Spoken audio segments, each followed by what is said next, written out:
India world largest democracy. Democracy means exist freedom of speech. But आप news में अक्सर सुने होंगे कि किसी व्यक्ति फेसबुक पे या किसी सोशल नेटवर्क पे कुछ लिखने के कारण या कुछ बोलने के कारण या किसी पोस्ट करने के कारण उसको गिरफ्तार किया गया है। But why in democracy? Indian constitution article 19 sub clause 1 provide us right to freedom of speech and expression in any form। Article 19 ये सिटीजन्स को पावर देता है, लेकिन आप ये नहीं जानते इसी आर्टिकल 19 स्टेट को भी पावर देता है सिटीजन का freedom of speech and expression को रेस्ट्रिक्ट करने के लिए या फिर कब करने के लिए। मींस आर्टिकल 19 का एक freedom of speech and expression का एक लिमिटेशन है, एक इसका सीमा है जो आप उसका बाहर पे आप नहीं बोल सकते हैं। इस वीडियो में हम लोग बात करेंगे article 19 freedom of speech and expression का क्या सीमा है, हम लोग कितना तक बोल सकते हैं, कितना तक नहीं बोल सकते, कौन सब्जेक्ट पे हम लोग नहीं बोल सकते हैं। Freedom of speech and expression and कोई भी फंडामेंटल राइट ये गवर्नमेंट को ऑटोक्रेटिक होने से रुकता है। आर्टिकल 92 एक स्टेट को भी पावर देता है कि आप 6 सब्जेक्ट पे किसी भी व्यक्ति का freedom of speech and expression पे रेस्ट्रिक्ट लगा सकते हैं या रोक लगा सकते हैं। अगर आपको कोई गाली दे दे तो ये आपका भी फंडामेंटल राइट जीने का जो मौलिक अधिकार है, आपका right to life under article 21, तो ये भी हनन होता है। यानी कि आप कुछ भी नहीं बोल सकते, जो मन हो बोल दिए, ऐसा नहीं चलेगा। फर्स्ट जो सब्जेक्ट है पब्लिक ऑर्डर, ये अमेंडमेंट की फर्स्ट अमेंडमेंट के तहत लाया गया था क्योंकि ये ओरिजिनल कॉन्स्टिट्यूशन में कोई भी रिस्ट्रिक्शन नहीं था, ये बाद में सब अमेंडमेंट करके लाया गया था। तो यहाँ पे पब्लिक ऑर्डर का मीन्स है कि public safety, public piece, public tranquillity. तो आप ऐसे कुछ नहीं बोल सकते कि पब्लिक पीस डिस्टर्ब हो। ओम पगस वर्सेस एम्परर केस में सुप्रीम कोर्ट राय दिया था, anything that disturb public orders consider public order.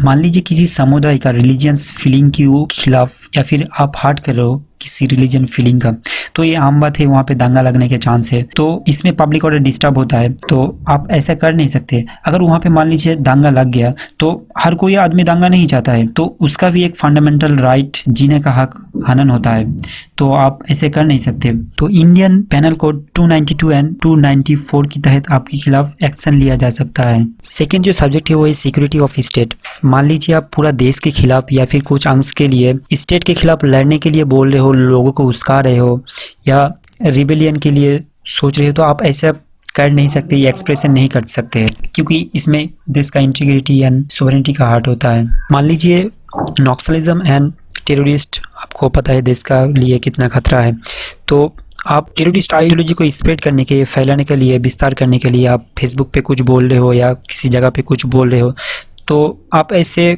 कर नहीं सकते क्योंकि ये देश का सिक्योरिटी के लिए खतरा है। लेकिन सुप्रीम कोर्ट एक जजमेंट में बोला था, मेयर क्रिटिसिज्म इज नॉट सेडिटेशन और अंडर पब्लिक ऑर्डर और अंडर सिक्योरिटी ऑफ स्टेट। मतलब आप गवर्नमेंट को क्रिटिसाइज कर सकते हैं क्योंकि अपोजिंग करना, गवर्नमेंट को क्रिटिसाइज करना, ये भी एक डेमोक्रेसी का पार्ट है, अंश है, तो आप क्रिटिसाइज कर सकते हो, लेकिन आप ऐसा कुछ नहीं बोल सकते कि पब्लिक ऑर्डर या सिक्योरिटी ऑफ स्टेट। हल्का फुल्का क्रिटिसाइज करना ये सेडिटेशन नहीं है, देशद्रोह नहीं है, या पब्लिक ऑर्डर डिस्टर्ब इसमें नहीं होता है, या सिक्योरिटी का खतरा नहीं है, तो आप क्रिटिसाइज कर सकते हो। थर्ड जो सब्जेक्ट है वो कॉन्टेम्प्ट ऑफ कोर्ट। मतलब आप सुप्रीम कोर्ट का जजमेंट या सुप्रीम कोर्ट या हाई कोर्ट किसी भी कोर्ट की जजमेंट के खिलाफ या निंदा नहीं कर सकते आप।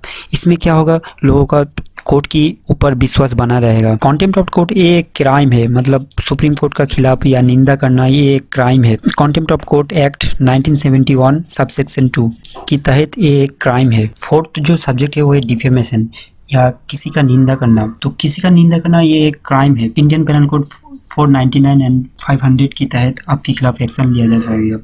मान लीजिए आप किसी के खिलाफ बोल रहे हो तो उसका भी एक जीने का हक है, उसका भी एक राइट टू लाइफ है, तो आप कुछ भी किसी के खिलाफ बोल दो तो ये भी उसका भी एक फंडामेंटल राइट का हनन होता है।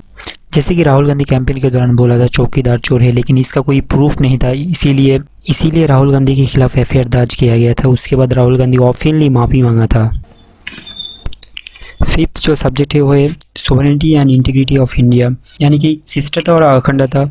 मान लीजिए आप बोल रहे हो कि हम क्या चाहते हैं, आज़ादी। अगर आप इंडिया से आज़ादी चाहते हो तो ये गलत है, ये एक क्राइम माना जाएगा, ये इंडिया का इंटीग्रिटी के खिलाफ है, तो ये एक क्राइम है।